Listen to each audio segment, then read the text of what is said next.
तो एग्ज़ाम जैसे जैसे नज़दीक आएगी ना, तो थोड़ा टाइमिंग का इम्पोर्टेंस बढ़ता जाएगा आपका। आप लोगों ने कभी कभी ऐसा क्रिकेट मैच देखा होगा कि 6-7 विकेट हो गए हैं, 40 ओवर हो गए हैं, अभी 100 से ज़्यादा रन बनाने बाकी हैं, और ऐसे बल्लेबाज जो बढ़िया खेलते थे वो सब चले गए। काम चलाऊ लोग जो है मैदान में उतरे हैं, पर उनमें से एक या दो लोग कुछ ऐसा एक्स्ट्रा ऑर्डिनरी परफॉर्मेंस देते हैं कि मैच जीता ले जाते हैं और हारी हुई बाजी को जीत लेते हैं। मुझे लगता है कि ऐसे क्षण होते हैं परीक्षा से नज़दीक के जो दिन होते हैं, तो उसमें मोटिवेशन का और टाइमिंग का जो लेवल है वो उसी लेवल पे रखना पड़ता है। अगर आप वैसा लेवल नहीं रखते तो आप कंपटीशन में बने नहीं रह सकते, बाहर हो जाते हैं। पर वो जीत जाता है। आप कहते हो नहीं ये कैसे जिता देंगे, इनका नाम तो हमने कभी सुना नहीं, ये तो बड़े खिलाड़ी नहीं हैं। बड़े खिलाड़ी नहीं होते तो भी कामयाब हो जाते हैं, क्योंकि उनका जो स्तर होता है वो प्रदर्शन का वो बहुत ज़बरदस्त होता है। तो बहुत ज़बरदस्त प्रदर्शन रखने के लिए क्या है कि 24 घंटे एक धुन बनानी पड़ती है। आप जब रिलैक्स होते हैं, और आपने देखा होगा कि छुट्टी का दिन है और आप रिलैक्स हैं, तो आप 10:30 बजे नहा रहे हैं सुबह से। 10:30 बजे तो नहाने का टाइम मिला आपको, कई बार 8-9 बजे नहा रहे हैं, जबकि आपको जब कहीं जाना है या 6 बजे कॉलेज की बस पकड़नी है और कुछ है, तो आप 5 बजे नहा लिए, 5:30 बजे नहा लिए। कड़ाके की ठंड थी तो भी नहा लिया, जो परिस्थितियां थी उसमें भी हो गया। तो ऐसा क्या कारण है कि हम कभी कभी 8:30 बज जाती है, कभी 11 हो जाती है, और बहुत ज़्यादा आलस्य आता है तो हम बिना नहाए भी रह सकते हैं। ठंड के दिनों में हो सकता है किसी ने ऐसा काम किया हो, क्योंकि जो पूजा पाठ वाले नहीं होते और जो बिना पूजा पाठ के और बिना नहाए खाना खा सकते हैं, जिन्होंने संकल्प नहीं लिया, वो लोग तो ऐसा कर भी डालेंगे। कहीं भूख लगती है तो उसमें नहाना तो जरूरी है नहीं, और जब एक बार खाना खा लिया तो फिर रिलैक्स हो गए। तो आदमी जब सतर्क नहीं होता, जागरूक नहीं होता, तो उनिंदा सा रहता है। 24 घंटे नींद से आती रहती है, जब देखो तब कहीं पसर करके बैठ जाता है, कभी सोने की कोशिश करता है, किताब उठाता है, साफ साफ अक्षर नहीं दिखते, या मन नहीं लगता तो किताब बंद करके रख देता है, कल देखेंगे, अभी कौन सी दुनिया भागी जा रही है। तो ये जो समय होता है, और एक जो बहुत तीव्रता होती है, इसलिए आपने देखा होगा कि जिस दिन आपको ज्यादा काम है उस दिन आप पढ़ भी ज्यादा लिए, उठ भी जल्दी गए थे, सुबह से आपने सिटिंग नहीं लगाई, मतलब कहीं बैठे नहीं, सोए नहीं, और काम ही काम है। फिर कोई आ गए गेस्ट, उन्होंने भी जान खा ली, है ना। घर वालों ने कोई काम बता दिया वो भी कर दिया, उसके बावजूद पढ़ाई कर डाली, और बाजार के काम भी निपटा दिए, फिर भी पढ़ाई कर रहे हैं, और रात को 11 बजे तक नहीं सोए और सुबह 5 बजे तक के उठे हुए हैं, और 11 बज गई रात की, और अभी भी सक्रियता बरकरार है, और भाग रहे हैं, दौड़ रहे हैं, कब खा रहे हैं और कब चाय पी रहे हैं कुछ समझ में नहीं आ रहा, आपको पता ही नहीं है। वो जो सक्रियता भरा दिन होता है उसमें सबसे ज्यादा काम आपने किया होता है, और सबसे ज्यादा पढ़ाई भी की होती है, और आप देखते हैं कि वो तीव्रता इतनी होती है कि उसमें अवसाद, जो डिप्रेशन होता है, उसको जगह ही नहीं मिली, एंट्री करने की जगह ही नहीं मिली, क्योंकि एक के बाद एक काम था, एक के बाद एक बॉडी को और दिमाग को ऑर्डर था। तो आप ये सोचते कि नकारात्मक सोचते कि मेरा सिलेक्शन नहीं होगा, इतना कंपटीशन है, मैं तो बहुत कमजोर हूं, मेरा तो हिंदी मीडियम है, या मेरा तो ये है। ये विचार ही कहीं नहीं आया आपके दिमाग में। क्यों नहीं आया? क्योंकि उसको जगह ही नहीं मिली। आप खाली बैठे रहते हो तो कुछ तो भी सोचते रहते हो कि वो कुछ सोच रहा होगा, ऐसा होगा, वैसा होगा। तो प्रत्येक व्यक्ति की अपनी एक दुनिया होती है जो खुद गढ़ता रहता है, और काल्पनिक आलोचक भी वो बनाता रहता है कि ये लोग मुझे क्रिटिसाइज करते होंगे, ये लोग 3-4 लोग जब भी मिलते होंगे ना मेरे बारे में ऐसा बोलते होंगे। ये भी हम ही करते हैं कि वो ऐसा बोलते होंगे, क्या पता वो बोलते हैं कि नहीं बोलते हैं, उनको फुर्सत है कि नहीं, लेकिन हमें इस बात की फुर्सत होती है कि हम सोचते हैं। तो ध्यान रखिए, सफलता काल्पनिक प्रयासों से नहीं मिलती, यथार्थ प्रयासों से मिलती है।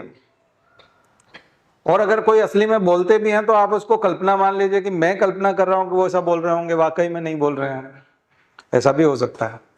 क्योंकि जब आप नहीं बोल रहे हैं तब मान सकते हैं कि वो बोल रहे हैं, तब वो असली में बोल रहे हैं तब आप ये मान सकते हैं कि वो नहीं बोल रहे हैं, क्योंकि तो कल्पना है मात्र है, यथार्थ से काफी दूर है।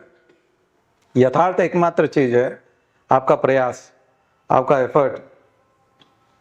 और इस एफर्ट को और मजबूत करने के लिए आपको और ज्यादा, सबसे ज्यादा मजबूत बनाता है करंट अफेयर्स। करंट अफेयर्स जो होता है उसको रोज पढ़ना, उसको रोज सुनना आपको बहुत मजबूती प्रदान करता है। करंट अफेयर्स आपको भीड़ से अलग करता है। दूसरे लोगों को कम जानकारी होती है, आप लोगों को ज्यादा जानकारी होती है, गहरी जानकारी होती है, और आप नकारात्मक और सकारात्मक पक्ष निकाल पाते हैं उसके, और अपना एक व्यू दे पाते हैं। ये हर व्यक्ति नहीं कर सकता इस देश का, जबकि हर वोटर को करना चाहिए, हर सिटीजन को करना चाहिए,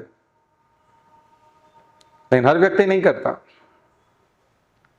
हर व्यक्ति इस स्तर पे सोचता भी नहीं है, वो जाना भी नहीं चाहता। और आप, मुझे लगता है अगर आप सिविल सर्विसेज की तैयारी नहीं कर रहे होते तो आप भी नहीं जाते, क्योंकि अभी तक की जिंदगी में आपने ग्रेजुएशन तो किया है, पढ़ाई तो की है, लेकिन ऐसा तो कभी विचार नहीं किया जो अभी इन दिनों में करते हो, क्योंकि अभी तो बहुत ज्यादा पढ़ते हो, अभी तो घटनाओं को आप बिल्कुल अलग तरीके से लेते हो। ऐसा आपने पहले क्यों नहीं किया? क्योंकि आप तैयारी नहीं कर रहे थे। लेकिन अगर ये आदत आपने जिंदगी भर बरकरार रखी तो आगे जाके बहुत काम आएगी, क्योंकि इससे आप जागरूक बने रहते हो, अच्छा लगता है। तो आपको करंट अफेयर्स बहुत मजबूत बनाता है और भीड़ से अलग करता है, और समय की महत्ता भी बताता है, आपकी इंपॉर्टेंस भी बताता है आपके टाइम का, कि आपका जो समय है वो कितना कीमती है और हमको क्या करना चाहिए। और छोटे उद्देश्य बड़े उद्देश्य में बदल जाते हैं। जिनके एम्स एंड ऑब्जेक्टिव्स जो बहुत छोटे लेवल के हैं वो विशाल हो जाते हैं, वृहद हो जाते हैं, वो ग्रेट हो जाते हैं। महान उद्देश्य के लिए जीने लगता है आदमी। देखिए, ये 2-3 कंडीशन पे निर्भर करता है। मैंने आपको पहले भी बताया था कि स्रोत, हमारे रिसोर्सेज कौन कौन से हैं। मान लीजिए किसी व्यक्ति को कैंसर डिटेक्ट हो जाए और अब 2 साल ही उसके पास है, तो उसके जीवन की प्रेरणाएं बिल्कुल अलग होती है, बिल्कुल अलग होती है। उसके सामने ये उद्देश्य नहीं होता कि मैं एक बड़ा सा मकान बनाऊंगा, एक बहुत बड़ा खेत खरीदूंगा, उसमें खेती करूंगा, क्योंकि उसके पास जिंदगी में केवल 2 साल है। तो सबसे पहले तो उसके दिमाग में एक विचार आता है कि अब ये जो 2 साल बचे हैं इसमें मेरे से कोई व्यक्ति दुखी नहीं होना चाहिए। सबसे पहला उद्देश्य उसके पास ये आता है, और ये बहुत बड़ा उद्देश्य होता है कि मेरे होने से मैं किसी के नजदीक जाऊं या जिस समूह में मैं खड़ा हो जाऊं वहां पर प्रसन्नता बिखरे, सब लोग खुश हो जाएं। ऐसा ना हो कि मेरे कारण लोग दुखी हो जाएं। ऐसा व्यक्ति कभी नहीं चाहेगा, वो कोई षड्यंत्र नहीं करेगा, और मुझे लगता है वो झूठ बोलना भी बंद कर देगा पहले उसने बोला भी हो तो। क्योंकि ऐसा व्यक्ति काफी हद तक सच बोलेगा, वो सच बोलने में विश्वास करेगा, षड्यंत्र बंद कर देगा, तो मन में निर्मलता आ जाएगी, और उसके उद्देश्य किस उद्देश्य में बदल जाएंगे? बड़े और धनी उद्देश्य के बजाय महान उद्देश्यों में बदल जाएंगे। उसकी कुछ निजी चिंताएं हो सकती है कि उसकी लड़की है तो उसकी शादी हो जाए, बच्चा है तो उसकी नौकरी लग जाए, क्योंकि वो उनको जन्म दिया है उसने, तो वो उसकी जिम्मेदारी है कि उनको वो एक निश्चित स्थान पर पहुंचाए। तो मैं जब ऐसे लोगों के नजदीक रहा तो उनका एक ही इच्छा होती थी कि मेरी 2 बेटियां हैं, मैं चाहता हूं उनकी शादी हो जाए, मेरा जो बच्चा है उसकी नौकरी लग जाए। ऐसे लोग जो शेयर करते थे अनुभव, वो यही करते थे। भाई काफी हद तक वो सच्चाई के और देवत्व के नजदीक पहुंच जाते थे। क्यों? क्योंकि उसे भान हो गया था, किस बात का? मृत्यु का भान हो गया था। आप हम सबको भी मृत्यु तो आनी है, और पक्का है। किसी को शंका हो तो बता देना कि हमको थोड़ी सी शंका है कि शायद न भी आए। ऐसा कुछ दुनिया में अगर कोई भी एक जो वस्तु है या एक भी कोई चीज है जिसपे कोई शंका नहीं है, निर्विवाद है, और निशंक है। वो क्या चीज है? मृत्यु। वो बिल्कुल सत्य है, होगा। तो फिर उसको यदि याद कर लिया जाए तो मुझे लगता है कि हम बहुत बड़े महान उद्देश्य में जुट सकते हैं और समय की बर्बादी को रोक सकते हैं। अब आप सोचो कि एक आदमी जो पढ़ता भी नहीं, जीवन का कोई उद्देश्य भी नहीं है, कोई परीक्षा भी नहीं देनी, यंग भी है, मोटा हुआ जा रहा है, पिछली बार दिखे थे उससे भी इस बार देखोगे तो और मोटा हो जाएगा, खूब खाता है, खूब सोता है, आराम से रहता है, रिलैक्स, उसको ये भान होगा कि उसकी मृत्यु होगी? या 24 घंटे में कितनी बार उसको याद आता होगा? मुझे लगता है कि जो अध्यात्म है हमारा, वो हमको मृत्यु सिखाता है। इस्लाम में भी जाएंगे तो आप मृत्यु सिखाते हैं। और ईसा मसीह ने तो सूली पे चढ़ के जो है, ईसा मसीह चर्च में जाता है तो एक आदमी जिसको कि मृत्यु लोगों के द्वारा दे दी गई, उसका चित्र ही टंगा होता है, ईसा मसीह को कीलें ठोकी हुई है और क्रॉस पे लटकाया हुआ है। वहां पे भी मृत्यु का एहसास होता है। मुझे लगता है अध्यात्म भी हमको मृत्यु सिखाता है, या मृत्यु के बारे में बताता है। हमारे महापुरुष हमको बताते हैं, उन्होंने जीवन का मोह नहीं किया। तो हर व्यक्ति को तो सेना में, भारत में भर्ती होने की आवश्यकता नहीं है, ना ही आह्वान किया जा रहा है। तो आप बलिदान बॉर्डर पे नहीं हो सकते, ना ही अभी स्वतंत्रता संघर्ष चल रहा है कि आप गांधी जी के आंदोलन में जेल चले जाते, ना ही अभी और कोई मौका मिल रहा है। तो एक बहुत शानदार मौका है जिन लोगों को मृत्यु का उपकार भी चुकाना है, जीवन का उपकार चुकाना है, समाज का उपकार चुकाना है, देश का एक महान उद्देश्य के लिए जीना शुरू कर दें। महान उद्देश्य के लिए जीना शुरू करने का मतलब यह है कि अगर आप अभी इस उम्र में कोई भी नौकरी आसानी से हासिल कर सकते हैं तो उसको हासिल ना करें, बल्कि जो कठिनाई से मिल रही है उसको हासिल करें, ताकि वहां जाकर के कुछ बड़ा कर सकें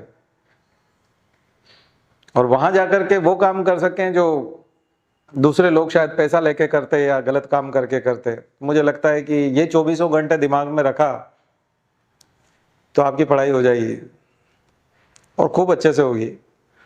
और कम से कम 12 जनवरी वाली पढ़ाई तो बहुत ही सिंपल है। देखो, जितना ज़्यादा सिंपल होगे ना, जितने ज़्यादा साधारण होते जाओगे, एमपीपीएससी वो बहुत नज़दीक होता जाता है। कठिन होते जाते हो तो फिर नहीं। तो सबसे पहले जो है, सरल परीक्षा की तैयारी करो। आपके सामने उद्देश्य है, आप सब फॉर्म भर सकते हैं। 21 साल के जो हो गए वो सब फॉर्म भरते हैं, बहुत आसानी से आपको नौकरी में। और जिन लोगों को घर से दिक्कत है कि हमको घर पे पढ़ने नहीं देते या चैलेंज करते हैं कि अभी तुमसे नहीं होगा और तुम पता नहीं कुछ कर पाओगे कि नहीं कर पाओगे, मैं बता रहा हूँ, आप ये परीक्षा दो और एक पोस्ट निकालो, फिर भले ज्वाइन मत करना, लेकिन वो सब चुप हो जाएंगे।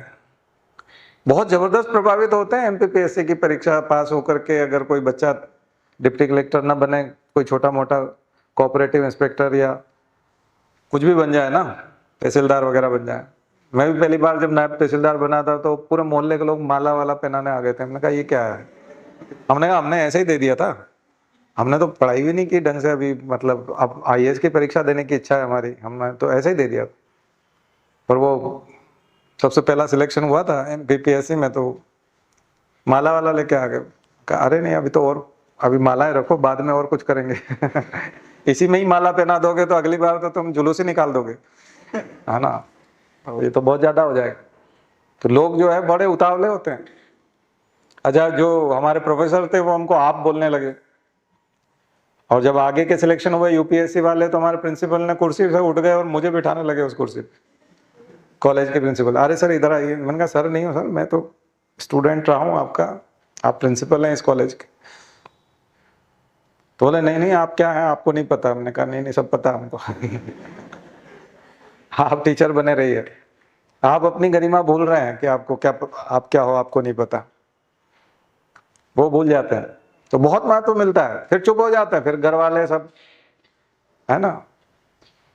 हमारे यहाँ जो पहले बच्चे तैयारी कर रहे थे उनमें से कोई परेशान कर रहे थे घर वाले, अब वो जैसे ही कुछ बने उनके घर वालों ने कहा नहीं नहीं, तुम में आईएएस का पोटेंशियल है। पहले तो तुम टांग खींच रहे थे, अब बोल रहे हो कि नहीं तुम आईएएस का मटेरियल हो, ये क्या हो गया? तो ये बहुत बड़े जादू भरे परिवर्तन आते हैं। तो उसका तरीका 12 जनवरी है। अभी इसमें ही प्री पास हो जाओगे, उसमें ही थोड़ा सा लक्षण तो फर्क पड़ जाता है। लेकिन अब प्री क्या है, बहुत सारे लोग पास कर लेते हैं, फिर यूं ही घूमते रहते हैं, तो फिर दिक्कत आती है। तो मेंस क्रॉस करो, इंटरव्यू में पहुंचो, छोटी मोटी पोस्ट भी लेके पटक लो, फिर आप यूपीएससी में बैठ जाओ 1 साल तक जम के, यूपीएससी निकल जाएगा। अगर जिनके लिए अवरोध है और जो सीधा यूपीएससी देना चाहते हैं, आईएएस बने, मैं तो वही रिकमेंड करूंगा कि सीधा वही दो, अगर आपके पास कोई बाधा नहीं है तो। लेकिन मैं एक वातावरण बनाना चाहता हूं आपके लिए कंपटीशन का, तो उसके लिए थोड़ा लोकल करना पड़ेगा आपको, क्योंकि हम बातें बड़ी बड़ी करते हैं। तो आज थोड़ा सा नीचे से ऊपर की तरफ हम असेंडिंग जाएंगे। तो सबसे पहले तो एक कॉपी बनाने के लिए कहूंगा मैं, जिस कॉपी में एक एक जिले का एक एक पेज बनाना है। पहले मैंने देश का बताया था ना, ऐसी एक कॉपी बनानी है, प्रत्येक जिले के बारे में एक पेज बनाना है और छोटी छोटी बातें लिखनी है उस जिले की, चाहे आपको हंसी आ जाए तो भी लिखना है उसको, ठीक है? क्योंकि हंसी आए चाहे कुछ आए, माला तो उसी से मिलेगी आपको। माला पहनाने आ जाएंगे लोग अगर आप बन गए तो। हाँ, निमंत्रण जो होते हैं शादी ब्याह के, वो आपके नाम से आने लगते हैं घर परिवार में। आपके पिताजी, बड़े बड़े अंकल ताऊ जो होते हैं, वो देखते हैं अच्छा मतलब हमारा नाम भी लिखा है। बोले नहीं, आपका लिखा नहीं, आपको बुलाया जरूर है, आप हमारे साथ चलना। वो देखते हैं, कार्ड देखते हैं, सब कुछ बदल जाता है, सब कुछ। आप बहुत बड़े हो जाते हैं, ठीक है? तो ये जो है, ये परिस्थितियां लाने के लिए सबसे पहले एक एक जिले का संभाग वाइज लिखना। 10 संभाग है, तो 10 संभाग जो है एक पेज पे उसके जिले, एक एक जिले को एक एक पेज पे। तो 52 जिले हैं तो 52 पेज हो जाएंगे, और प्रत्येक जिले के बारे में विशेषताएं मिलेंगी कि वो सबसे बड़ा जिला है जनसंख्या के हिसाब से, क्षेत्रफल के हिसाब से, या सबसे छोटा जिला है लिंगानुपात के हिसाब से, साक्षरता के हिसाब से। तो उसको लिखना। अब यहाँ मीडियम का बहुत ज्यादा घमंड मत पालना, कुछ नहीं होता है। एमपीपीएससी में ना इंग्लिश हिंदी कुछ नहीं होता है, ध्यान रखना। एमपीपीएससी में निकलना होता है बस, ठीक है? और मेंस में जरूर थोड़ा सा लिखने में मीडियम का रहता है। इंटरव्यू में तो हिंदी में ही पूछते हैं वो। एमपीपीएससी मतलब हिंदी ही होता है, ध्यान रखो। कई लोग बार बार पूछते हैं सर हिंदी में कर लें, इंग्लिश में कर लें, ऐसा कुछ नहीं है, हिंदी में कर लो। और हिंदी में बहुत आसानी से हो जाता है एमपीपीएससी। थोड़े बहुत मार्क्स देना है तो मेंस में फॉर्म में डाल दो। आप सोचोगे कि वहाँ इंटरव्यू में फिर हमसे बोला नहीं जाएगा, वो कुछ पूछते ही नहीं। आप चाहे जितना इंग्लिश मीडियम तैयार करके जाओ, वो हिंदी में ही पूछेंगे। इंग्लिश में बोलोगे तो समझ में नहीं आएगा, फिर हिंदी में आपको शुरू होना ही पड़ेगा, ठीक है? यूपीएससी में 3 लोग ऐसे होते हैं, 10 बोर्ड होते हैं, उनमें से 3 बोर्ड ऐसे होते हैं जिनको हिंदी नहीं आती, केवल इंग्लिश में आंसर देना पड़ते हैं। 3 बोर्ड ऐसे होते हैं जिनको इंग्लिश नहीं आती, केवल हिंदी आती। और 3 ऐसे हैं जिनको हिंदी नहीं आती। और 3 ऐसे होते हैं, 4 ऐसे होते हैं जिनको दोनों आती है। तो ये अब आपका लक है कि उन 10 में से लॉटरी है। अब कोई इंग्लिश मीडियम का है और उस बोर्ड में फंस गया कि जिसको इंग्लिश नहीं आती, तो अच्छा खासा इंटरव्यू उसका बर्बाद हो जाएगा। अब ये तो भगवान, उस दिन गायत्री माता बहुत साथ देती है। ठीक है?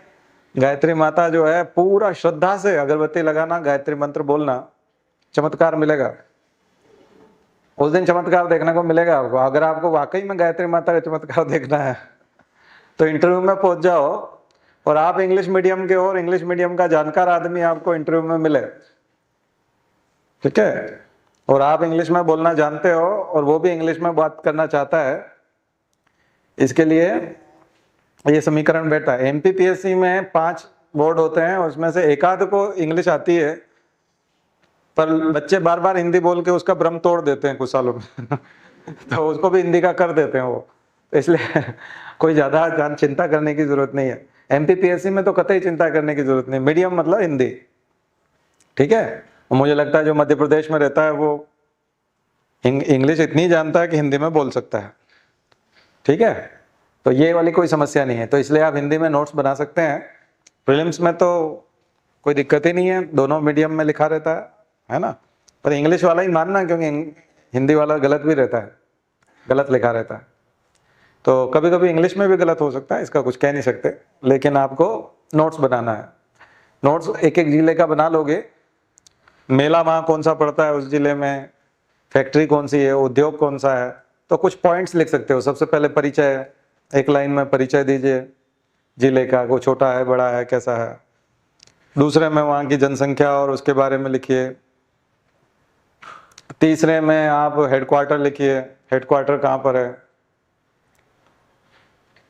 कलेक्टर के नाम याद नहीं करने, ठीक है अभी तक की किसी परीक्षा में कलेक्टर के नाम नहीं पूछे। उसके बाद आप लिखिए कि वहाँ कौन से पर्यटन स्थल है, टूरिस्ट प्लेसेस, घूमने फिरने लायक जगह कौन सी है। हिस्टोरिकल बैकग्राउंड वो ऊपर लिख लेना, परिचय के नीचे हिस्टोरिकल बैकग्राउंड, उस जिले का ऐतिहासिक पृष्ठभूमि, उसका निर्माण कब हुआ, जिला कब बना, उस जिले का और कोई पौराणिक इतिहास है या वैदिक काल का इतिहास है या स्वतंत्रता संग्राम का इतिहास है, तो वो ये एक्सरसाइज करनी पड़ेगी आपको, बहुत इंपॉर्टेंट है। क्योंकि कभी पेपर एकदम लोकल बना दिया तो यहां से चले, मैंने कहा ना असेंडिंग करें, सबसे पहले निचले स्तर से चलेंगे, बिल्कुल इंटरनेशनल लेवल तक जाएंगे भी।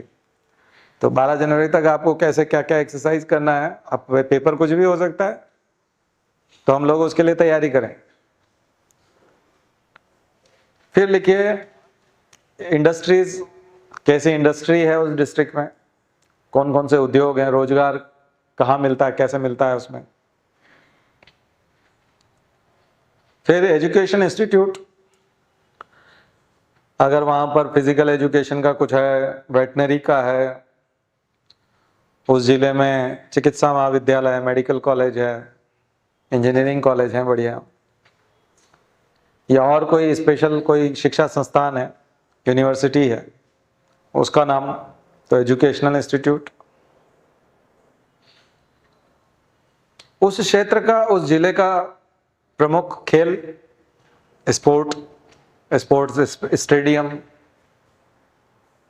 या वहां का प्रसिद्ध कोई खेल पुरस्कार। अब आएंगे व्यक्तित्व, प्रसिद्ध व्यक्तित्व। अब ये अलग अलग क्षेत्र के होते हैं, खेल के, राजनीति के। वहां से कोई मुख्यमंत्री हो सकता है उस क्षेत्र से, उस क्षेत्र का कोई खिलाड़ी हो सकता है, साहित्यकार हो सकता है। होशंगाबाद में जाएंगे तो जैसे माखनलाल चतुर्वेदी हैं, और भी बहुत सारे क्षेत्र हैं जहां पर हमारे साहित्यकार रहते हैं। उज्जैन में जाएंगे तो प्रदीप है, श्री कृष्ण सरल है, स्वतंत्रता संग्राम सेनानी, वहां से स्वतंत्रता के नायक, संविधान सभा के सदस्य, वर्तमान में राज्यसभा के सदस्य, वर्तमान के सांसद या राज्यसभा के सदस्य। सामाजिक क्षेत्र के हैं जैसे कि कैलाश सत्यार्थी हैं, विदिशा के बारे में लिखेंगे तो कैलाश सत्यार्थी का नाम लिख सकते हैं। ये क्या है, बाजार में तरह तरह के नोट्स हैं, लेकिन मैं आपको अपना एक नोट्स बनाने के लिए कह रहा हूँ। अभी समय है और ज़्यादा समय नहीं लगेगा। विकिपीडिया से और इधर उधर आप उस डिस्ट्रिक्ट के बारे में जानने की कोशिश कीजिए। कई बार उसके डिस्ट्रिक्ट की वेबसाइट जो कलेक्टर ने बनवा रखी है वो खोल लीजिए, nic.in, डिस्ट्रिक्ट का नाम लिखिए .nic.in, तो भोपाल.nic.in या इस टाइप से, या gov.in, जो भी वेबसाइट का नाम होगा।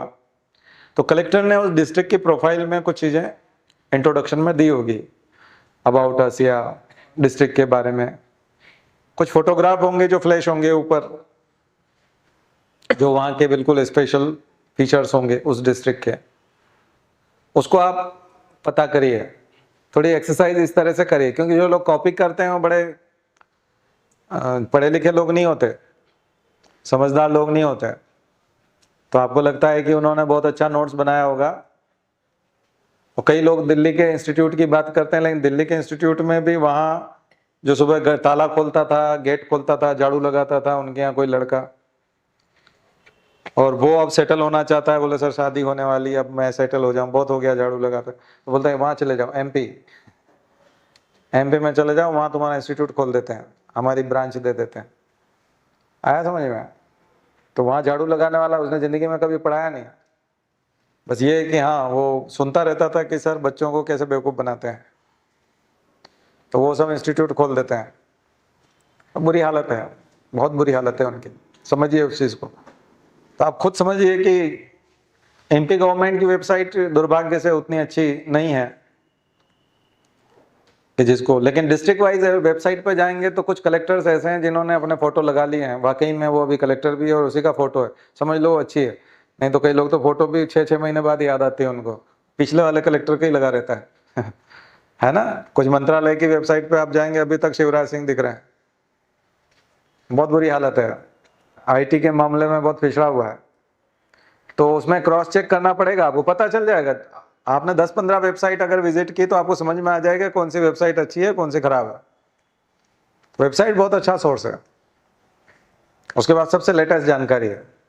और सबसे बड़ी चीज़ है, आपको किसी पब्लिशर किताब किसी के चक्कर में पढ़ने की जरूरत नहीं पड़ेगी, कोई नोट्स की जरूरत नहीं पड़ेगी।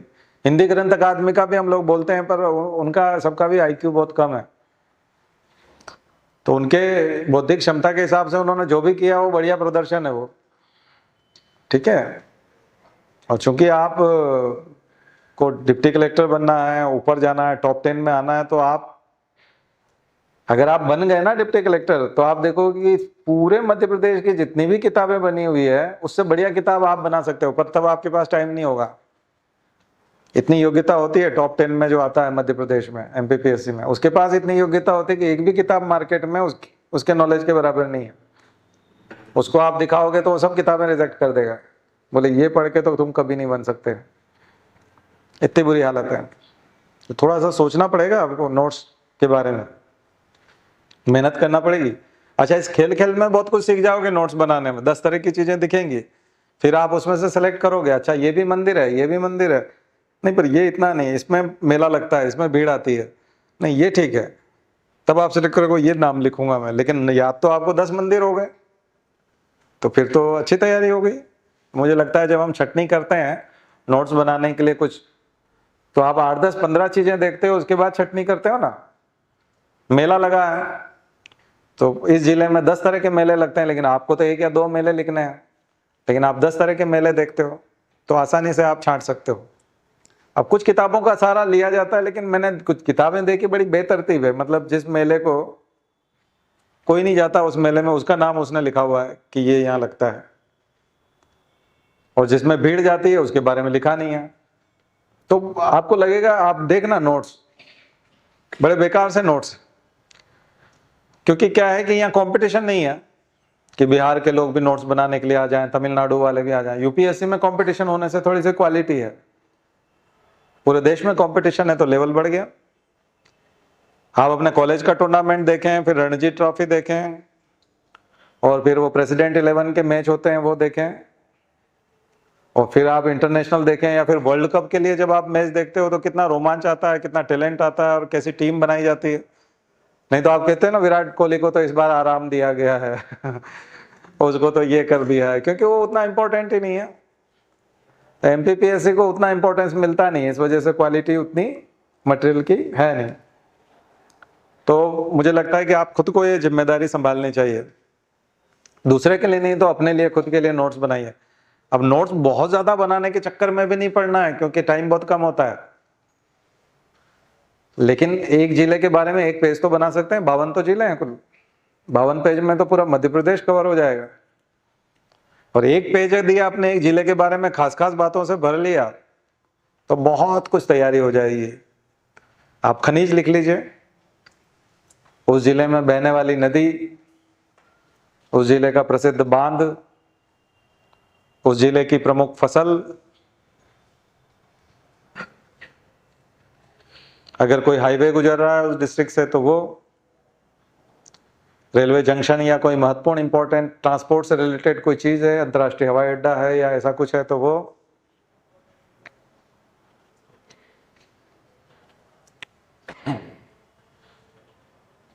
और हाल ही में पिछले 2-3 सालों में हुई कोई ऐसी प्रसिद्ध घटना जिसकी वजह से वो सुर्खियों में आया, जैसे मंदसौर में गोलीकांड हुआ था और 6 किसान मारे गए थे। मुल्ताई में गोलीकांड हुआ था पहले, तो उसके कारण वो बहुत खबरों में रहा था। तो ऐसी कुछ प्रसिद्ध घटनाएं होती रहती हैं, समय समय पे ऐसी घटनाएं जो खबरों में रहती हैं। तो ऐसा करके एक नोट्स बनेगा। और भी आप जो महत्वपूर्ण उस जिले में कुछ भी आप जो समझते हैं जो काफी महत्वपूर्ण है, हाँ, ट्राइब्स के बारे में लिख सकते हैं, है ना। अब तो बहुत सारी चीजें हैं। तो ये चीजें अगर आप करेंगे तो जो प्रश्न है थोड़े बिल्कुल साधारण सिली टाइप के जो क्वेश्चन माने जाते हैं, अरे ये तो बहुत साधारण था, लेकिन परीक्षा में हम लोग घूम जाते हैं, इतना आसान नहीं होता। दूसरे प्रदेशों से लगने वाली सीमाएं, जो अलीराजपुर और झाबुआ वाला झंझट पड़ा था ना पिछली बार, एमपीपीएससी ने किया था कि यूपी से आप निवाड़ी के बारे में देखते हैं कि वो 3 तरफ से यूपी से गिरा हुआ है। हमारे नीमच के बारे में जानते हैं, मैं वहीं का हूँ, तो वो भी 3 तरफ से, एक तरह से राजस्थान से गिरा हुआ है। कई डिस्ट्रिक्ट हेडक्वार्टर जो आप देखेंगे वो बहुत चारों तरफ से राजस्थान से गिरे हैं या यूपी से गिरे हुए हैं, अंदर तक धसे हुए हैं, है ना। या कोई हमारी गोद में आके बैठा है ललितपुर टाइप ऐसे तो ऐसे जो है, ऐसी चीजें जो आपको इंटरेस्टिंग बनाती है उस चीज को, बॉर्डर से रिलेटेड ऐसी चीजों को नक्शा लेकर के बैठ करके देख सकते हैं। या उस जिले के बारे में जब आप पढ़ने जाएंगे तो वो जानकारी दे देगा कि इस डिस्ट्रिक्ट की ये विशेषता है। ऐसे प्रश्न आते हैं छोटे छोटे। अब मुझे लगता है कि जिन लोगों की तैयारी नहीं है उनका गेम 50-50 जैसा होता है, और वो दुविधा में रहते हैं और उसी में वो गलती करते हैं। 50-50 मतलब यही कि अगर ऐसे 20 प्रश्न आ गए तो 10 ठीक होंगे और 10 गलत हो जाएंगे, बस वो आपको बाहर कर देंगे। उस एरर को कम करना है आपको, यानी 20 में से 17-18 प्रश्न ठीक करने हैं, तो बस आप कंपटीशन में आ जाएंगे। और कोई बहुत ज्यादा बड़ा काम थोड़ी होता है, कितनी सरल तैयारी है। हाँ, बीटेक से तो ठीक है, हाँ, या एमएससी मैथमेटिक्स करेंगे या फिजिक्स करेंगे उससे तो लाख गुनी अच्छी है। उस पहले ही दिन जो है टीचर डरा देता है, फॉरेन ऑथर की बुक पकड़ा देता है, बोले ये पढ़ो। अच्छा, उसने पढ़ा देशी किताब से 20 क्वेश्चन और हमको देता है वो फॉरेन ऑथर की सबसे पहले। वो वाला नहीं बताता फार्मूला कि लास्ट में जाके परीक्षा तो 2 दिन पहले कौन सी पढ़ते हैं, वो नहीं बताता। वो बाद में पता चलता है कि इसके पास एक सिंपल है, वो सबसे पहले बोलता है ये करना पड़ता है वो करना पड़ता है। उसके पास घर चले जाओगे तो वो सजा के रखी होती है किताबें, वो पढ़ने के लिए नहीं होती, वो दिखाने की होती है। ठीक है, उससे लाख गुना अच्छा है ये। इससे आप, और उसमें आप फर्स्ट भी हो जाते हो तो कोई माला नहीं पहनाता, इधर तुरंत तनख्वाह मिल जाएगी, गाड़ी आ जाएगी। ठीक है, चलो। तो मुझे लगता है कि इसकी शुरुआत ये हो गया होमवर्क आपका बिल्कुल प्राइमरी लेवल का, जो हम 0 से शुरू करेंगे। जो लोग तैयारी ये करिए। और चूंकि अब आपके पास 52 दिन नहीं है तो मैं मान के चलता हूँ 5 जिले रोज करो, 1 संभाग रोज करो, 10 दिन में खत्म करो इसको। 10 संभाग है तो 10 दिन का होमवर्क हुआ आपका ये। तो अगली बार जब मैं आऊंगा तो तब तक जो है थर्सडे फ्राइडे तक काफी हद तक आप इस चीज को, एक्सरसाइज को कर चुके होंगे। और एक पेज ज्यादा भी नहीं है, ठीक है। 5-5 पेज रोज लिखना है, 5-5 पेज से ज्यादा नहीं लिखना है। लेकिन एमपीपीएससी की तैयारी बहुत अच्छे से होगी। अब चलते हैं हम दूसरे लेवल। दूसरा लेवल हमारा है नेशनल लेवल का, जो क्वेश्चंस आते हैं। नेशनल लेवल के जो क्वेश्चंस आते हैं वो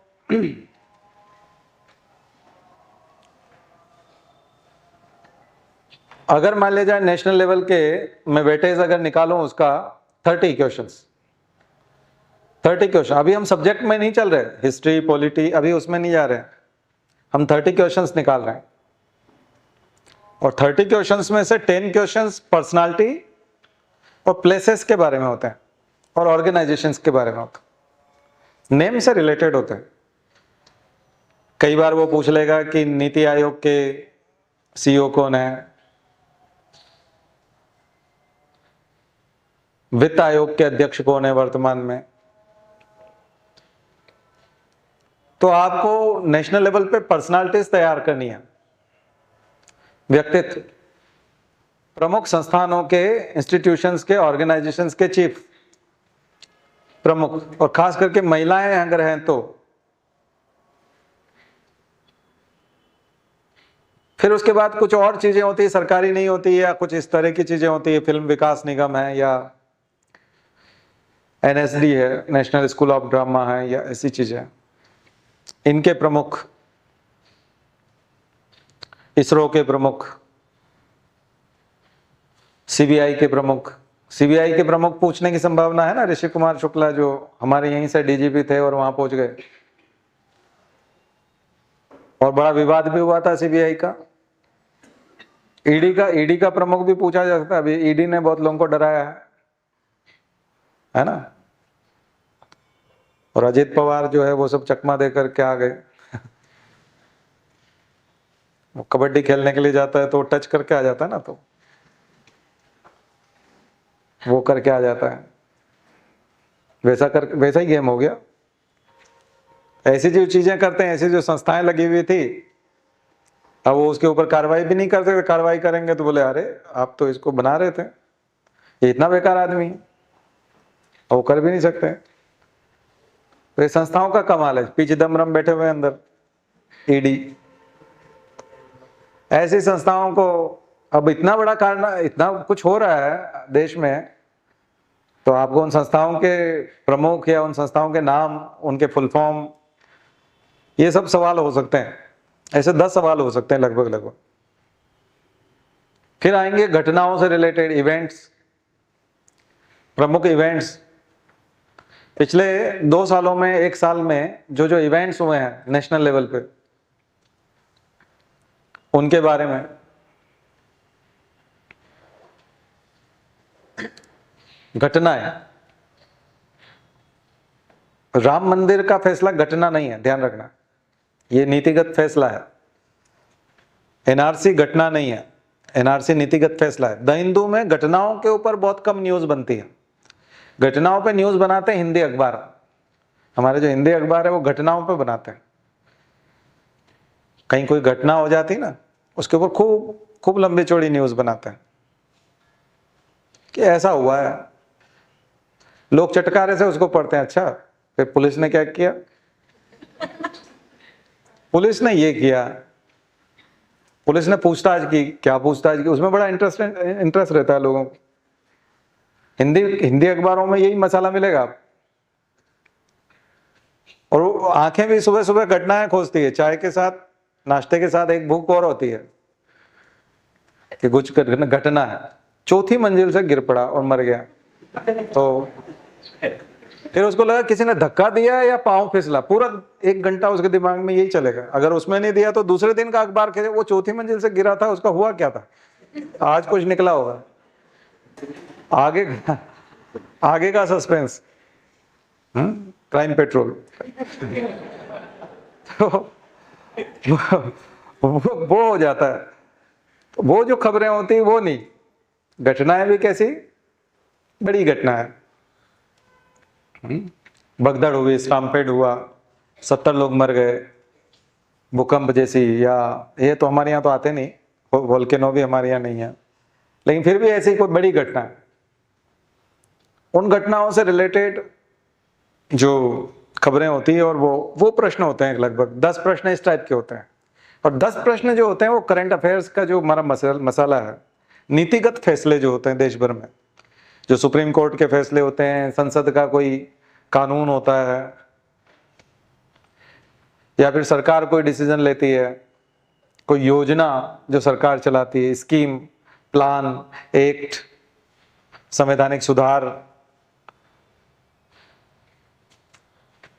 या नीतिगत फैसले जैसे बैंकों का विलय, कौन कौन सी बैंकों का विलय किया गया। देखो मैं हिंट दे रहा हूं आपको कुछ, ये नोट्स बना लेना। तो दूसरा नोट्स जो है आपका 3 लेवल पे बताया मैंने। पहले वाले में प्लेसेस, पर्सनालिटी, ऑर्गेनाइजेशंस, इंस्टीट्यूशंस, ठीक है, जिनमें नाम आते हो, बकायदा नाम आते हो। अच्छा, उसमें ज्ञान जैसा ऐसा कुछ नहीं, बस वो नाम आपको पता है तो आप उत्तर दे पाओगे। नहीं, आप बहुत वरिष्ठ हो और आपने खूब पढ़ाई की है, बहुत सारे नॉवेल खत्म किए हैं, या इन दिनों में पढ़ते पढ़ते गंभीरता बहुत आ गई है, मेंटल लेवल बहुत ऊंचा चला गया, उससे कुछ नहीं होना जाना। आपको वो नाम पता होना चाहिए। आपको वो नहीं पता है तो आप बराबर हैं, सभी बराबर हैं। आपने सब पढ़ाई कर ली और आप अमिताभ कांत को नहीं जानते, तो अब सारा ज्ञान आपका बेकार है। आपको ये जानना चाहिए, ठीक है। तो कई बार हमको ऐसे व्यक्तियों को भी जानना पड़ता है जो जानने लायक नहीं होते। तो उनको भी जानना पड़ता है। एमपीपीएससी में बड़ा संयम और धैर्य के साथ पढ़ाई करनी पड़ती है। तो खास करके जो पढ़ाई शुरू कर रहे हैं उनके लिए अच्छा है, ग्रेजुअली आप सीढ़ी चढ़ेंगे, नहीं तो एकदम से बम्बारी टाइप लगता है ना हमारे लेक्चर में सब भाग जाते हैं। बहुत सारे लोग आते हैं तो बोलते हैं ये कह क्या रहे हैं, समझ में नहीं आ रहा। मतलब हम आए थे पढ़ने के लिए कंपटीशन का, ये तो कुछ बना रहे हैं हमको बनना नहीं है, हमको तो सिलेक्ट होना है। खैर, तो तीसरा लेवल जो है आपका, ये यूपीएससी का लेवल होता है लगभग। इसमें एनआरसी का क्वेश्चन आ सकता है। यहां जो प्रश्न आएगा वो मंदी का भी आ सकता है, स्लो डाउन का भी आ सकता है। इकोनॉमिक स्लो डाउन क्या है और स्टैगफ्लेशन क्या होता है। स्टेगनेंट हो जाती है जब इन्फ्लेशन, तो उसको स्टैगफ्लेशन कहते हैं। और आपको बताया था 5 उसके सिम्टम्स होते हैं, 5 सिम्टम्स होते हैं। अनएम्प्लॉयमेंट बहुत बढ़ जाता है, महंगाई बहुत बढ़ जाती है, ठीक है, इन्फ्लेशन बढ़ जाता है। तो ये सारी समस्याएं एक साथ जब आती है तो पूरा एक पावर कैप्सूल होता है स्टैगफ्लेशन, ठीक है, जिससे आप तेजी से नीचे की तरफ जाते हैं, हालत खराब हो जाती है इकोनॉमी की। और आज रिजल्ट आया कि इस क्वार्टर में तो बहुत बुरी हालत रही, फिर से कोर सेक्टर नीचे चला गया। कल तो वित्त मंत्री ने बयान दिया था कि नहीं, ये मंदी नहीं है, स्लो डाउन जरूर है, लेकिन इसको आप रिसेशन नहीं कह सकते। लेकिन आज तो फिर आ गया कोर सेक्टर का, आज फिर क्वार्टर का रिजल्ट आया इस क्वार्टर का। पिछली बार आया था तो आपने देखा था कोर सेक्टर नीचे गए, इस बार और वही, उससे भी बुरी स्थिति है पिछली बार से भी। लेकिन फॉरेक्स रिजर्व में थोड़ा सा उछाल है, उसका कारण एक तो तेल की कीमतें हैं और कुछ और कारण भी हैं, डिमांड भी घटी है। तो ऑयल की डिमांड घटी है। तो ये जो इस टाइप की जो चीजें होती हैं, एनआरसी एक बहुत बड़ा मुद्दा है जिसको आपको डीप में जाना चाहिए, क्योंकि नवंबर में ही अमित शाह ने, जो गृह मंत्री हमारे, उन्होंने कहा कि हम नेशन वाइड करेंगे, इसको अक्रॉस इंडिया करेंगे। और पेन इंडिया जो है हम लोग एनआरसी लाने जा रहे हैं। आसाम में आप 5-6 साल की एक्सरसाइज देखते हैं, हजारों करोड़ रुपया उस पर खर्च हो चुका है। और एस्टिमेट किया जा रहा है कि अगर आप पूरे इंडिया में करेंगे तो 30 गुना पैसा खर्च होगा, यानी कि 5 लाख करोड़ होगा, या बहुत ज़्यादा होगा। और इतना ज़्यादा पैसा अगर आप लगाएंगे, और एनआरसी में जब आसाम में 19 लाख लोग निकल करके आए, जिनको आपने कहा था कि हम सबसे पहले डिटेक्ट करेंगे, फिर उनको डिलीट करेंगे, देन एक्सपेल करेंगे, यानी उठा के बाहर फेंक देंगे। तो 19 लाख लोगों को पहले तो फेंक के दिखाओ आसाम में से। और सबसे बड़ी बात है कि उसमें आप धर्म क्या ऊपर आधारित कर रहे थे कि हम बाहर से आने वाले अफगानिस्तान, पाकिस्तान, बांग्लादेश से आने वाले मुसलमानों को नहीं देंगे, केवल हिंदुओं को या सिख, जैन और इनको देंगे। तो सिख, जैन, क्रिश्चियन का तो नाम आपने डाल दिया, वो कोई आते नहीं बाहर से, न जाते हैं। लेकिन जो मुस्लिम हैं वो आते हैं। लेकिन ये जो 19 लाख है, इनमें कौन ज्यादा है? हिंदू ज्यादा है। तो आप अपने वादे का पालन करो, मुश्किल हो जाएगा, हिंदू ज्यादा है। और हिंदू ज्यादा हैं तो इनको भगाएंगे कैसे? और महिलाएं हैं, बच्चे हैं, महिलाएं ज्यादा है। लोग डॉक्यूमेंट कैरी नहीं करते, एनआरसी में सही समय पे ऑब्जेक्शन नहीं ले पाए, सही समय में सबमिट नहीं कर पाए। आप ढेरों लोगों को जानते होंगे जो अपनी आइडेंटिटी बता ही नहीं पाते हैं, डॉक्यूमेंट होते हुए नहीं दिखा पाते हैं, उनको पता नहीं है। बैंक में ऐसे ऐसे लोग आते हैं, अपनी पासबुक, आधार और सब 4-5 उनके पास जो भी डॉक्यूमेंट होते हैं वो बैंक वाले के सारे सामने रख देते हैं, बोले इसमें आपको जो जरूरत है वो ले लो, हमको नहीं पता कौन सा क्या है। ऐसे ढेरों लोग हैं भारत में। वोट नहीं देते, 30% लोग वोट नहीं डालते ढंग से। गांव में चले जाए, 30% को वोट डालना नहीं आता, आज भी मशीन का बटन दबाना नहीं आता, वो प्रेसाइडिंग ऑफिसर दबाता है उसकी जगह। आप वोट नहीं दिलवा सकते लोगों से, वो घूम फिर के आ जाता है पूरा मशीन के आसपास। मशीन को देख के आ जाता है। कई बार मशीन की तरफ देखता ही नहीं, वो आपको ही देखता रहता है। तो वोट दिलवाना आसान नहीं है अभी लोगों से। आप उनकी आइडेंटिटी मांग रहे हो और उसको कहोगे कि कई आदमियों को जो अधिकारी कहेंगे कि तुम बाहर से आए थे, तो उसको लगेगा ये पूछ रहे हैं कि इधर से आए थे, बोले हाँ हम बाहर से आए थे, वहां भी भर लेंगे। तो 19 लाख लोगों को यदि भारत में ही रखना है, फिर आइडेंटिटी यानी डिटेक्ट के बाद में डिलीट नहीं कर रहे और एक्सपेल भी नहीं कर रहे, और भारत में ही रखना, तो इतनी कवायद हजारों करोड़ की क्यों की, 5 साल क्यों लगाए और इतने सारे अधिकारी क्यों लगाए। और अगर पूरे भारत में आप एनआरसी करोगे और 2.5 करोड़ 4 करोड़ लोग निकल आए, तो 4 करोड़ लोगों को एक्सपेल कहां करोगे? कौन देश लेगा 2.5 करोड़ 4 करोड़ लोगों को? कोई देश है दुनिया में जो इतने लोगों को ले लेगा? बांग्लादेश ने तो हंसी उड़ा दी, वहां के एक मंत्री ने, उसने कहा कि पागल हो गए हो, हम इंडिया आएंगे, तुम्हारी जीडीपी कितनी कम है, गरीब हो तुम, क्या करेंगे तुम्हारे यहाँ के? हम नदी में ना समुद्र में तैर करके इटली जाना पसंद करेंगे, इंडिया कभी नहीं आएंगे। बोले हमारे यहाँ का आदमी इंडिया जा ही नहीं सकता, तुम गरीब हो, गरीब कंट्री हो, जीडीपी तुम्हारा हमसे भी कम जा रहा है। हो गई ना इंसल्ट। बोले बांग्लादेशियों को भगा के बांग्लादेश में ठूस देंगे फिर से। बोले हम किसी को नहीं लेंगे और हमारे यहाँ का कोई आदमी कभी गया भी नहीं यहाँ से, मना कर दिया उसे, और हम कहीं जाते नहीं, और इंडिया तो कभी कतई नहीं जाएंगे। फिर किसको सौंपोगे इतने सारे लोग? पाकिस्तान ले लेगा। और जब सौंपना ही नहीं है तो 4 करोड़ लोगों को जेल में रखना है, डिटेंशन कैंप बनाएंगे, ये करेंगे। तो जेल बनाओगे तो जितनी जेलें हैं उसकी 60 गुना जेल बनानी पड़ेंगी। और जो आदमी आज 4 करोड़ लोग मान लीजिए बाहर हैं, 2.5 से 4 करोड़ लोग बाहर हैं आज, और वो भारत के नागरिक नहीं है, लेकिन वो कमा तो रहे ना, अपना पेट खुद भर रहे हैं, अपनी दवाई खुद खरीद रहे हैं। और बल्कि आपको कुछ लोग ऐसे होंगे जो इनकम टैक्स भी दे रहे होंगे, और उनमें से कुछ लोग ऐसे होंगे जो इनडायरेक्ट टैक्स देते हैं, जीएसटी देते हैं, मार्केट से कुछ भी खरीदते हैं तो टैक्स तो देते हैं, और आपकी यहाँ की इकोनॉमी चलाए हुए हैं। आप मकान बनाते हो तो उसमें काम करते होंगे, ड्राइवर होंगे, आपको एक जगह से दूसरी जगह ले जाते होंगे, तो इस देश की इकोनॉमी में उनका कंट्रीब्यूशन है, वो काम कर रहे हैं। और उनको जेलों में अगर आपने बिठा दिया तो फ्री में दवाई, अब उसकी दवाई दो, उसके कपड़े करो, उसको दोनों टाइम खाना खिलाओ। एक तो बाहर है तो आपको कमा के दे रहा है, इकोनॉमी में मदद कर रहा है, जीडीपी में मदद कर रहा है, और आपकी हालत फिर भी खराब हो रही है।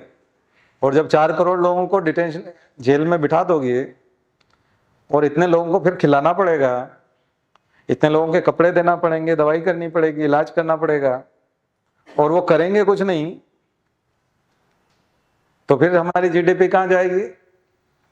फिर कितनी भयंकर महामंदी आने वाली है फिर। तो कितना खराब आइडिया है तो पूरे देश में एनआरसी करेंगे, और तुमको पता लग गया तो फिर क्या कर लोगे? ये ठीक वैसा ही है कि ये जो बच्चे हैं ये हमारे हैं कि नहीं, इसका पता करना। पता चल गया तो भी आपको उसको संपत्ति में बंटवारा देना है और उसको पालना है, क्योंकि उसने पिता का नाम लगा रखा है। और आपको कि पता भी चल गया कि आपका बच्चा नहीं, तो भी क्या कर लोगे? भगा थोड़ी सकते हैं। भारत में तो हो रहेगा, तो भी मां तो उसकी वही रहेगी। इसीलिए डीएनए बिल पे सबसे ज्यादा आपत्ति है। डीएनए बिल भी उतना ही खतरनाक है और एनआरसी भी उतना ही खतरनाक है। आप कहेंगे तो फिर ये पता ना करें, तो पता करने के लिए कहो ना। पता करने के लिए किसको कहो? प्रशासन को कहो। आपके मोहल्ले में कोई चोर घुस जाएगा तो पुलिस चोर को ढूंढेगी या सब लोगों को कहेगी कि सब लाइन में खड़े हो जाओ, हम चोर को निकालेंगे आप तुम्हारे इसमें से। सारे लोग बाहर आओ, पहले मोहल्ले में से सब बाहर आ जाओ, सारे लोग आ जाओ, सब आकर के पूरे मोहल्ले यहाँ खड़े हो जाओ, और हम जब तक न कहें कोई घर नहीं जाएगा। ये कितनी खतरनाक एक्सरसाइज है। आप मेलाफाइट निकालने के लिए बोनाफाइट को कितना ज्यादा परेशान कर रहे हो। तो बहुत ही बेकार आइडिया है, इसको कूड़े में फेंक देना चाहिए इस आइडिया को। क्योंकि आसाम से हमने सीखा है, आसाम गवर्नमेंट ने बहुत अच्छा जवाब दिया। बोले वो सुप्रीम कोर्ट ने जो, चूंकि आसाम अकॉर्ड हुआ था, आसाम समझौता, और असम समझौता हुआ था, इस वजह से हमको एक जो है एक टाइमलाइन लेना पड़ा कि 1971 के बाद में जो जो लोग आए और हम उसका एनआरसी करेंगे, क्योंकि बहुत लोग आ गए हैं, ऐसा ऐसा।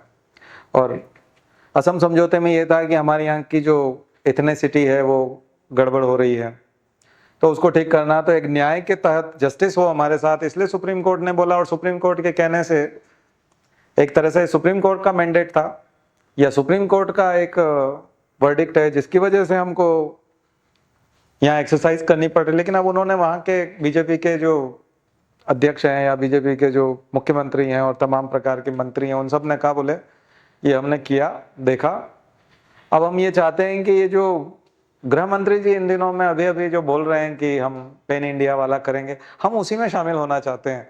जैसे ये जो रिजल्ट आया 19 लाख, इससे हमको कोई लेना देना नहीं है, और ये एनआरसी फालतू किया है। हम तो जो पूरे इंडिया का एनआरसी होगा उस समय आप हमारा करा लेना, आसाम का भी, हम उनके साथ हैं। और आप उनके लिए जो डेट रखोगे ना, 1971 के रखोगे या 1951 के रखोगे या 1947 की, सबसे पहले तो आप कौन सी डेट रखोगे भाई, कि कौन आदमी इंडियन है और कौन नॉन इंडियन है? तो किस तारीख के बाद मानोगे कि उसके बाद वाला व्यक्ति जो भारत में है, इंडस वैली सिविलाइजेशन से रख लो तो आर्य सारे बाहर हो जाएंगे जो एनआरसी करा रहे हैं वही विदेशी हो जाएंगे इंडस वैली सिविलाइजेशन वाला रख लो, बहुत शुद्ध है, हमने तो बताया था। बड़ी खतरनाक है चीज। देखो ये आप जैसे जैसे विचारों को पढ़ोगे तो आपका दिमाग, नहीं तो आप क्या करोगे, एनआरसी रटोगे, नेशनल रजिस्टर फॉर फलाना, ऐसे ऐसे पढ़ते रहते हैं, रटते रहते हैं, मतलब दिमाग नहीं चलता कि ये है क्या, ये ठीक भी है कि नहीं। तो ये लेवल वाले प्रश्न, इस लेवल पे जो ये यूपीएससी का लेवल होता है, और हम लोग भी जो मैंने अभी बताया थोड़ी देर 5-10 मिनट, इस लेवल पे पढ़ाई होती है, इस लेवल पे डिस्कशन होता है। लेकिन मैं कहूँ कि ओंकारेश्वर को ओंकारेश्वर मानदाता कहते हैं, लिखो, है ना। वहाँ एक शिव का प्रसिद्ध ज्योतिर्लिंग है जो 12 ज्योतिर्लिंगों में से एक है ना। दूसरा ज्योतिर्लिंग महाकालेश्वर है जो उज्जैन में स्थित है। अब ये तो नोट्स बड़ा अजीब नोट्स है, इसको तो आप बना लेना, फिर भी ना बने तो कोई किताब ले लेना, सहारा ले लेना उसका, बहुत सारी किताबें हैं मार्केट में, ठीक है। तो ये एक बात हुई जो आपको करना चाहिए। दूसरे ऐसे और भी चीजें जो इन दिनों में चल रही हैं, जैसे कि आप जानते हैं कि सरकार जो डिसीजन लेते हैं ना, ऐसे जिनके बारे में, इसको उन्होंने सोशल, जो राइटर थे इसके द हिंदू में, उन्होंने कहा एक डिमोनेटाइजेशन हुआ था 2016 में और उसको हम अभी तक भुगत रहे हैं। दूसरा ये सोशल डिमोनेटाइजेशन है, इसको उन्होंने सोशल डिमोनेटाइजेशन कहा, किसको, एनआरसी को, कि ये सोशल डिमोनेटाइजेशन है। फिर वर्शिप एक्ट है 1991 का, क्योंकि आपको पता है उस समय में लोग मथुरा की जो ईदगाह है उसको भी लेकर के आ गए थे कि कृष्ण जन्मभूमि से जुड़े हुआ भी कुछ मुद्दा है। काशी में भी एक मंदिर है और मस्जिद जुड़ी हुई है। ऐसे देश भर में 500 से ज्यादा स्थान है जिनको खोद के निकालेंगे और वहां फिर से मंदिर बनाएंगे। तो उन्होंने कहा नहीं, वर्शिप एक्ट जो है, हिंदू वर्शिप, ये जो वर्शिप एक्ट है, इसका मतलब ये है कि 1991 का, कि नहीं, हम राम मंदिर को छोड़ करके बाकी जितने भी हैं इन सबको हम लोग नहीं करेंगे। और यही बात जो है उन्होंने सुप्रीम कोर्ट ने जिक्र भी किया है। तो ये भी एक बहुत इंपॉर्टेंट मुद्दा है। राम मंदिर वाला तो चूंकि अब पटाक्षेप हो गया तो अब उसका बहुत ज्यादा, उस वर्डिक्ट से इतना ज्यादा गुंजाइश नहीं रहेगी। लेकिन ये प्रश्न वर्शिप एक्ट 1991, ये बहुत इंपॉर्टेंट है, ये निकल करके आया और इसका हवाला भी जो है सुप्रीम कोर्ट ने इस फैसले में दिया है कि आगे से ऐसा कोई मुद्दा उठा के नहीं लाएगा। नहीं तो भारत बहुत बड़ा है और यहाँ भाई कई तरह के लोग आए हैं और कई तरह के लोगों ने बहुत कुछ बनाया है, तो वो सब डिस्टर्ब हो जाएगा। हम इसको डिस्टर्ब नहीं होने देना चाहते। दूसरा, अभी 5 कंपनियों के जो डिसइन्वेस्टमेंट की बात चल रही है, वो एक बहुत बड़ा मुद्दा है, विनिवेश। तो विनिवेश की शुरुआत कब से हुई? 1991 से पहली श्रेणी के, द्वितीय श्रेणी के जो आर्थिक सुधार थे, और पहली बार बेचने की जरूरत पड़ी। तो बेचने की जरूरत कब पड़ती है, तो किस तरह से बेचा जाता है? तो 3 तरीके से बेचते हैं पीएसयूज को, पब्लिक सेक्टर अंडरटेकिंग्स को बेचने का। एक तो पूरी तरह से बेच देते हैं उसको, उस पर कुछ अधिकार ही नहीं छोड़ते अपना। एक शेयर होल्डिंग बेचते हैं और अपनी डिसीजन मेकिंग जो है वो गिरवी रख देते हैं कि अब डिसीजन मेकिंग हमारी नहीं रहेगी, वो आपकी रहेगी। हम पार्टनर तो रहेंगे लेकिन हम सेकंड पार्टी के रूप में रहेंगे, फर्स्ट पार्टी आप रहेंगे एक तरह से। और तीसरा जो होता है कि उसको जो है कुछ हिस्सेदारी हमारी रहेगी उसके साथ। तो इस तरह से जो है बिक्री होती है। तो अलग अलग पब्लिक सेक्टर अंडरटेकिंग्स को बेचना पड़ता है। तो जब नवरत्न कंपनियां होती है जो डिविडेंड देती हैं और लाभांश देती रहती है और समय समय पे आपको फायदा पहुंचा रही है, तो ऐसी कंपनियों को बेचना तो भाई मुर्गी मार करके जो है उसके सोने के अंडे निकालने जैसा है कि रोज आपको अंडा दे रही है तो आपको लगा कि ये तो बहुत स्लो प्रोसेस है और एक अंडा रोज मिलता है, क्यों ना सारे अंडे एक ही दिन में मिल जाएं, तो मुर्गी को ही क्यों ना मार दिया जाए, उसके जैसा है। और उसका हश्र भी वही होता है। तो सरकारें निरंतर जो गलतियां करती जाती हैं, लगातार जो गलतियां कर रही हैं, उनके बारे में सबसे ज्यादा प्रश्न बनने की संभावना रहती है, क्योंकि उसका सीधा सीधा असर इकोनॉमी से होता है। भावनात्मक मुद्दों पे बहुत कम प्रश्न बनते हैं, ध्यान रखिए, है ना। उसके अलावा भी कुछ इलेक्टोरल रिफॉर्म, जुडिशियल रिफॉर्म या ऐसे जो नीतिगत फैसले हैं, उन्हीं के ऊपर सबसे ज्यादा प्रश्न बनते हैं। ये सबसे कठिन लेवल कह सकते हैं आप, तीसरा लेवल, नेशनल लेवल।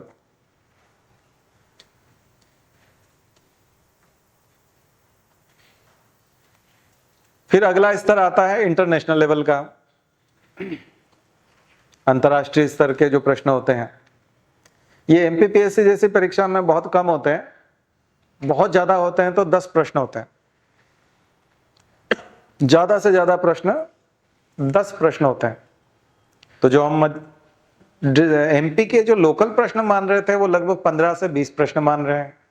30 प्रश्न हम लोग नेशनल लेवल के मान रहे हैं, उसमें 3 लेवल मैंने आपको बताया अलग अलग लेवल पे, कि पहला वाला इंस्टीट्यूशन वाला और ये इस टाइप से, और लगभग 30 प्रश्न, ऐसा करके 50 प्रश्नों का हिसाब ये हो गया। अब मैं 10 प्रश्नों की बात कर रहा हूं जो इंटरनेशनल लेवल पे होते हैं, वो ज्यादा से ज्यादा 10 हैं। ये प्रश्न बहुत सिली टाइप भी हो सकते हैं और थोड़े से स्टैंडर्ड भी हो सकते हैं, इसका कुछ कह नहीं सकते। जैसे कि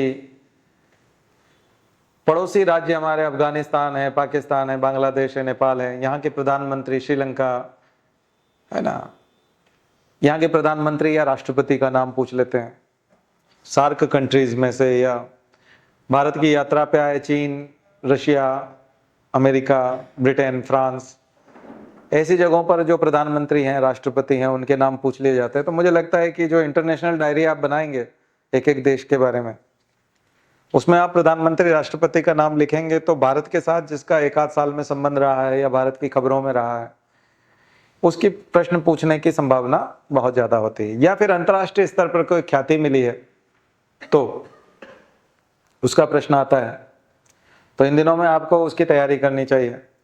दूसरा, तूफान का नाम होता है या साइक्लोन का नाम है या भूकंप किसी जगह पर आया, तो प्राकृतिक आपदा से जुड़े हुए प्रश्न बड़े आकर्षित करते हैं। प्राकृतिक आपदा जिसने कई लोगों को परेशान किया है, जनजीवन को तबाह किया है, जान माल का खूब नुकसान किया है, ऐसे प्रश्न। और उसके बाद राजनीतिक उठापटक वाले कुछ प्रश्न होते हैं, जहां जहां राजनीतिक उठापटक हुई है, बहुत जबरदस्त राजनीतिक उठापटक हुई, जनता ने कोई आंदोलन छेड़ दिया है, वो प्रश्न होते हैं। फिर जो कुछ प्रश्न होते हैं अंतर्राष्ट्रीय स्तर पर, वो प्रश्न जैसे कि व्हाट्सएप का था या टेक्नोलॉजी से रिलेटेड, सोशल मीडिया से related, end to end encryption वाला था। आपने देखा था कि अभी अभी पेगासस का क्वेश्चन था, अब इजरायली सॉफ्टवेयर है, और ये खुफिया जानकारी देता है। आप हम सब में से किसी के भी, अब पेगासस की अपनी एक कहानी है। पेगासस को अगर आप पढ़ेंगे तो पेगासस का एक, तो ऐसे जो स्पाईवेयर होते हैं, सॉफ्टवेयर होते हैं या रैंसमवेयर, उनके क्वेश्चंस होते हैं जो जासूसी करते हैं। और उसने कहा कंपनी ने कि ये तो हम सरकार को देते हैं केवल, और किसी को देते नहीं, पुलिस को देते हैं, इन्वेस्टिगेटिंग एजेंसी को देते हैं। खास करके उनको इसलिए देते हैं क्योंकि वो आतंकवाद को और उसको रोकना चाहते हैं। तो आतंकवादी यदि आपस में कोई व्हाट्सएप मैसेज कर रहे हैं या वीडियो कॉलिंग कर रहे हैं बचने के लिए, क्योंकि डिटेक्ट नहीं हो पाता कई बार, तो हम उस एजेंसी को देते हैं। लेकिन उस एजेंसी को उसी के टेरिटरी का देंगे, अमेरिका का नहीं देंगे, कनाडा का नहीं देंगे। भारत में भारत के नंबर अगर हैं और भारत के नंबर से अगर आप व्हाट्सएप चला रहे हैं तो व्हाट्सएप की जो इंफॉर्मेशन है, चैटिंग है, वो आपको दे देगा। गवर्नमेंट जो है उसको बोल रही है व्हाट्सएप को कि आपने ये ऐसे कैसे लूप होल छोड़ दिए और ऐसे कैसे किसी ने रिकॉर्डिंग कर ली। भाई आप ही को तो दे रहा है, कंपनी तो बोल रही है कि वो आपको देता है, और आप डांट रहे हो व्हाट्सएप को कि आपने 14 दरवाजे लगाए थे घर में, तो एक दरवाजा खुला कैसे रह गया, 13 के ताले लगा रखे थे, उसे रहा नहीं गया, वो घुस गया। तो बड़ी अजीब प्रकार की शिकायत है। तो ये शिकायत है या बहाना है, कुछ समझ में नहीं आता। गवर्नमेंट मांगती है, वो एजेंसी साफ साफ कह रही है हम गवर्नमेंट देते हैं। और कहाँ हुआ ये? अर्बन नक्सल वाला जो हिस्सा था, भीमा कोरेगांव के समय में जो लोग कम्युनिस्ट लोग थे और जो वहां दलितों को उकसाने का काम कर रहे थे या व्हाट्सएप पे कॉल कर रहे थे, आपको पता है अर्बन नक्सल वाले लोगों को चुन चुन करके अलग जगहों से भीमा कोरेगांव वाले में हिंसा फैलाने का आरोप लगा करके उन सबको जेल में डाल दिया गया।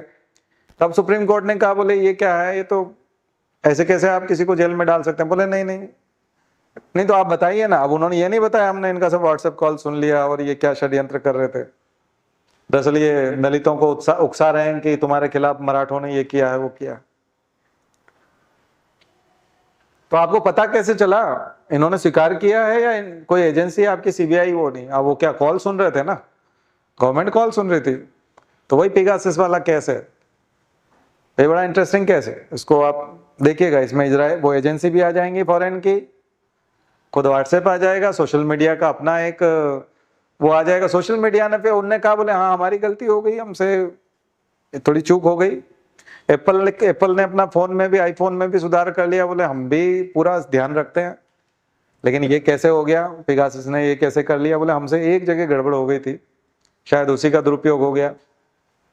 उसने भी अपनी गलती सुधार दी। व्हाट्सएप ने कहा बोले अब हम नहीं होने देंगे, वो भी गलती सुधार दी। लेकिन ये उनसे करवा कौन रहा था? उस एजेंसी को इतने पैसे कौन दे रहा था? वो एजेंसी काम कैसे, किसके इशारे पे कर रही थी?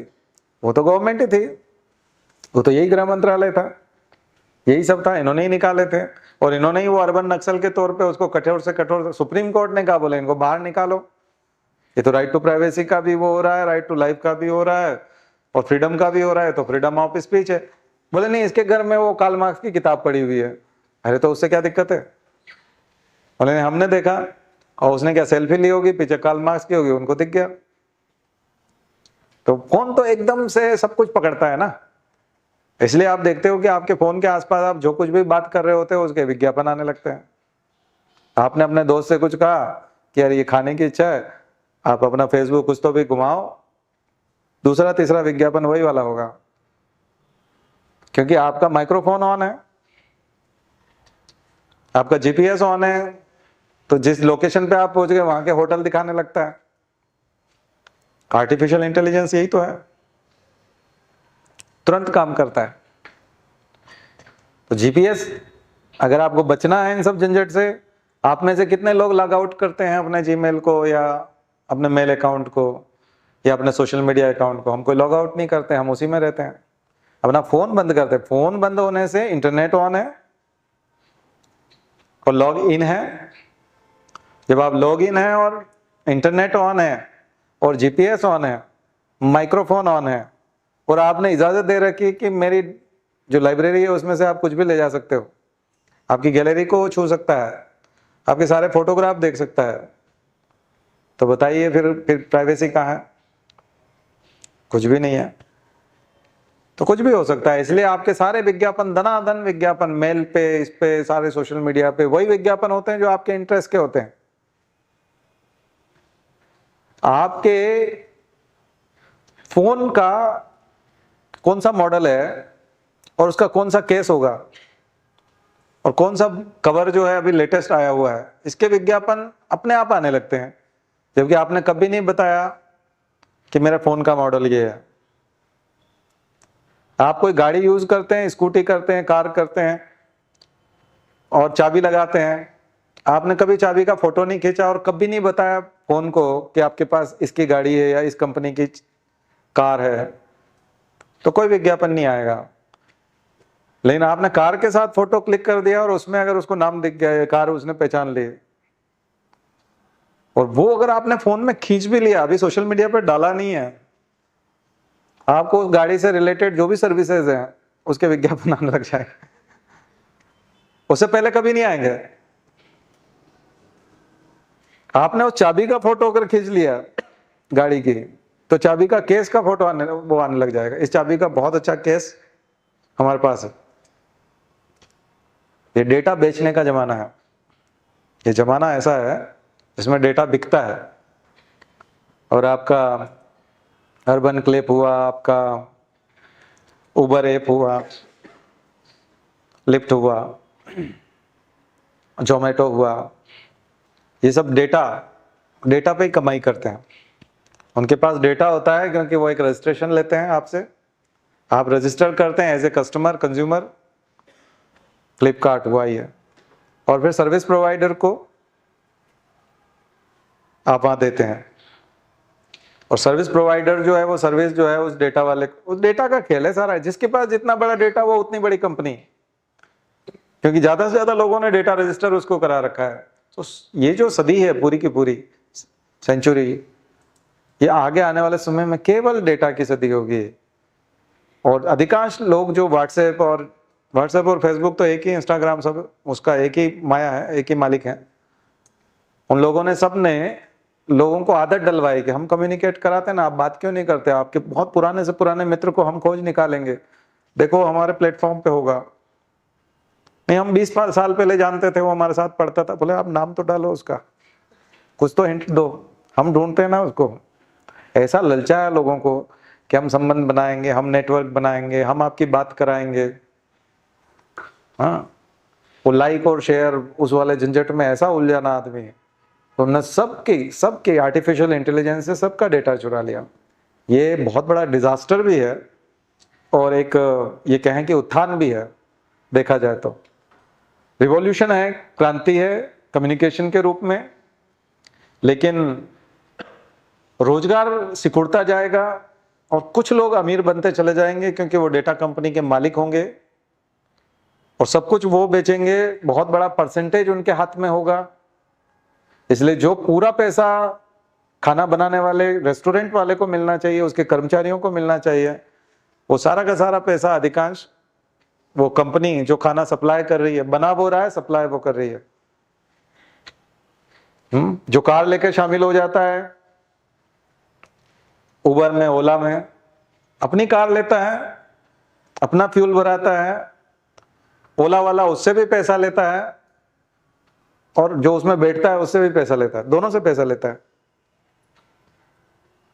है ना। एक मार्जिन जो होता है वो उसको पकड़ा देता है, उसके बाद पूरा पैसा उसके पास आ जाता है। तो किस बात का पैसा लेता है? प्लेटफॉर्म देने का। और प्लेटफॉर्म कौन सा है? क्लाउड प्लेटफॉर्म है, इंटरनेट का प्लेटफॉर्म है।